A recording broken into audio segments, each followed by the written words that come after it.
Hello friends.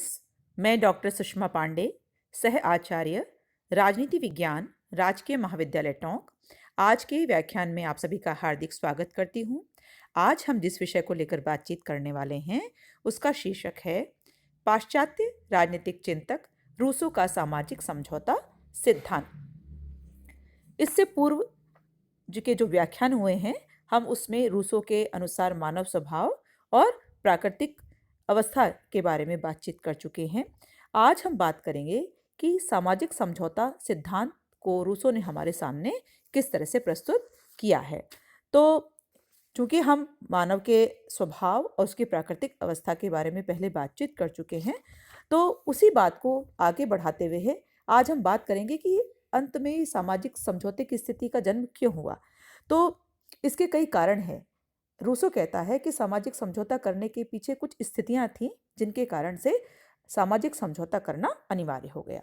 अब हम अगर इन कारणों की चर्चा करते हैं कि ये सामाजिक समझौता सिद्धांत के कारण क्या थे, क्यों किया गया, तो पहली बात जो सबसे पहले हम देख सकते हैं कि कालांतर में चूंकि मनुष्य जंगली जीवन जी रहा था, तो कालांतर में धीरे धीरे मानव जाति की संख्या में बढ़ोतरी होने लग गई, लोग बढ़ने लग गए, जलवायु की भिन्नता दिखाई देने लग गई। और चूंकि मनुष्य अलग अलग स्थानों पर रहता था तो उनके रहन सहन के स्तर में भी अंतर उत्पन्न हो गया। और तीसरी चीज जो दिखाई देने लग गई थी वो थी कि जिस तरह से रहन सहन के स्तर में अंतर आया तो प्राकृतिक समानता भी खत्म हो गई। इसके साथ साथ मानव का जो मस्तिष्क था उसके दिमाग में किस चीज़ का जन्म हुआ? मोह यानी लालच। और उसने यह सोचना शुरू कर दिया कि वह भूमि जिस पर वो रहता है अगर उसकी हो जाए तो क्या होगा, उसके बच्चों को नई जमीन खोजने की जरूरत नहीं पड़ेगी। और इस भावना के कारण ही उसमें किस चीज का जन्म होता है? संपत्ति का। यहाँ रूसो कहते हैं कि संपत्ति रूपी सर्प मानव समाज में अगर उत्पन्न हो जाता है तो उसकी सुख शांति काफूर हो जाती है, खत्म हो जाती है।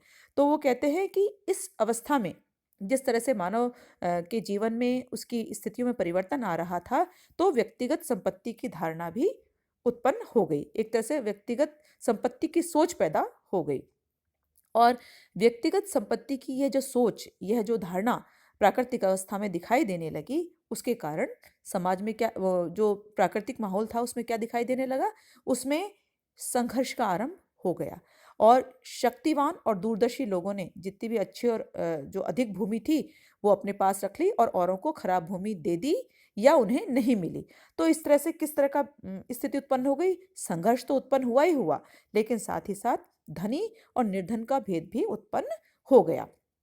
अमीरों ने निर्धनों पर अत्याचार और निर्धनों ने अमीरों के विरुद्ध षड्यंत्र की स्थिति उत्पन्न कर दी। चारों ओर लूट खसोट, चोरी, हत्या और अपराधों की स्थिति तीव्रता से बढ़ने लगी। तो रूसो कहते हैं कि ये जो जो दुर्व्यवहार की स्थिति प्राकृतिक अवस्था में दिखाई देने लगी, उससे छुटकारा पाने के लिए एक तरह के अनुबंध की आवश्यकता महसूस होने लगी। और इस अनुबंध के आधार पर ही आगे चलकर राज्य नामक संस्था की स्थापना होती है। अब रूसो ये कहते हैं कि जो प्राकृतिक अवस्था की जो ऐतिहासिकता है इसका दावा तो नहीं किया जा सकता, लेकिन यह जरूर कह सकते हैं कि प्राकृतिक अवस्था की जो जो स्थिति सामने आई उसके परिणाम स्वरूप ही अनुबंध या समझौते की स्थिति का जन्म होता है। तो जैसे मैंने अभी आपसे बताया कि प्राकृतिक अवस्था का स्वरूप कैसा हो चुका था, तो जो असहनीय स्थितियां समाज में संघर्ष की, संपत्ति की, विरोध की, एक दूसरे के खिलाफ षड्यंत्र की स्थितियां जब जन्म लेने लग गई थी, जो ऐसे असहनीय हो चुकी थी, तो इस असहनीय स्थिति और शक्ति से छुटकारा पाने के लिए सभी व्यक्ति एक स्थान पर एकत्रित हुए। और उन्होंने क्या किया? उन्होंने अपने समस्त अधिकारों का समर्पण किया। समर्पण किसको किया?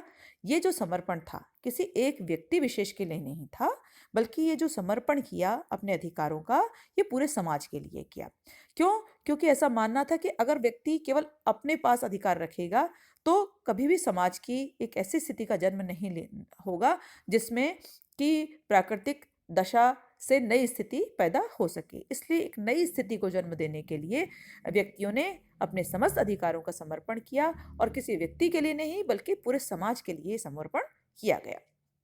अगली बात कि ये जो समझौता हुआ, इस समझौते के परिणाम स्वरूप जो स्थिति जन्म लेती है वो क्या होती है? समाज की एक सामान्य इच्छा का जन्म होता है। और सामान्य इच्छा क्या होती है कि जिसमें किसी एक व्यक्ति के लिए समझौता नहीं किया, बल्कि ये सभी व्यक्तियों की एक सामूहिक इच्छा है।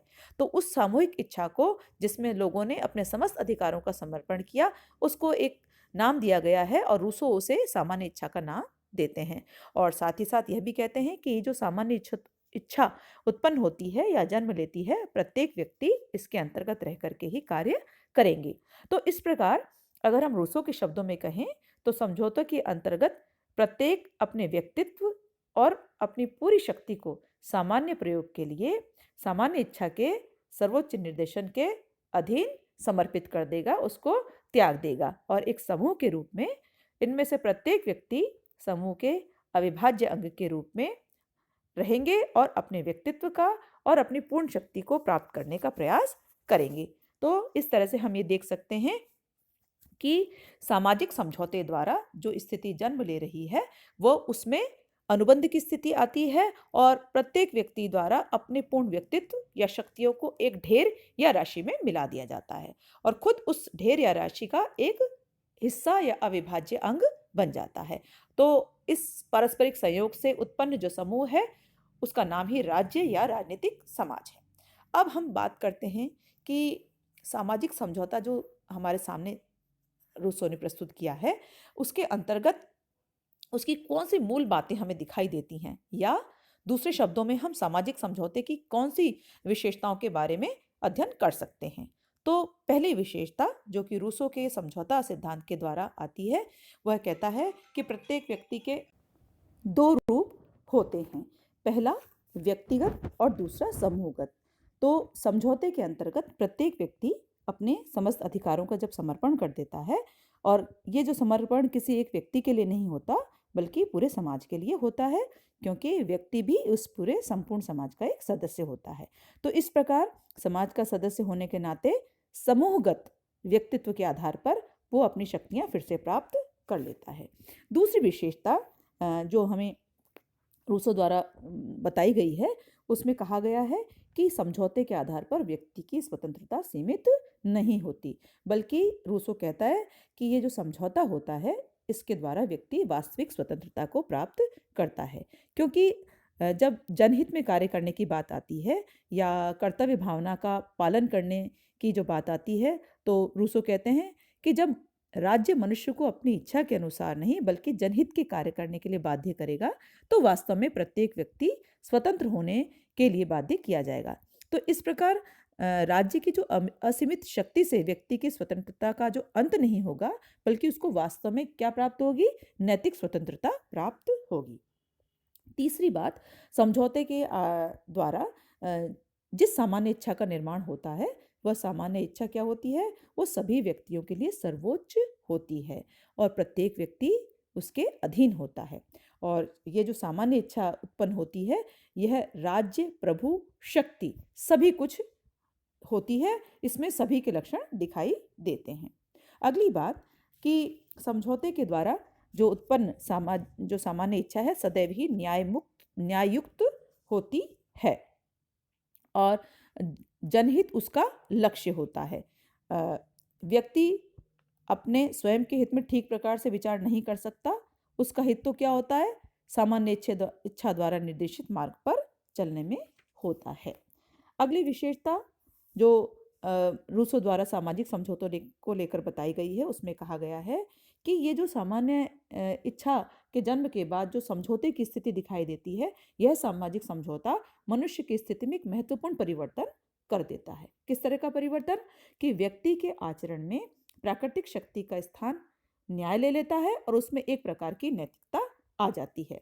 तो दूसरे शब्दों में हम अगर कहें तो रूसो कहता है कि जो कुछ समझौते से मनुष्य खोता है, वह है प्राकृतिक स्वतंत्रता और किसी भी वस्तु को पाने का असीमित अधिकार। तो ऐसी स्थिति में वो क्या करता है? कुछ तो पाता है, और वह है सामाजिक स्वतंत्रता और अपनी वस्तुओं पर स्वामित्व। तो इस प्रकार रूसो केवल सामाजिक समझौते की बात को स्वीकार करता है, राजनीतिक समझौते को नहीं। और इस प्रकार समझौते के द्वारा किसी सरकार की स्थिति या इस सरकार नहीं बनती, बल्कि सामान्य इच्छा पर आधारित प्रभुत्व संपन्न समाज की स्थापना होती है और ये जो रूसों के समाज या राज्य की सर्वोच्च शक्ति सामान्य इच्छा ही होती है। तो इस प्रकार रूसों के समझौते द्वारा एक लोकतंत्रीय समाज की स्थापना होती है, जिसके अंतर्गत संप्रभु समाज संपूर्ण समाज में निहित हुआ है और उसका शासन कार्य सामान्य इच्छा के आधार पर किया जाता है। तो फ्रेंड्स, आज हमने बात की थी रूसों के सामाजिक समझौते सिद्धांत के संदर्भ में।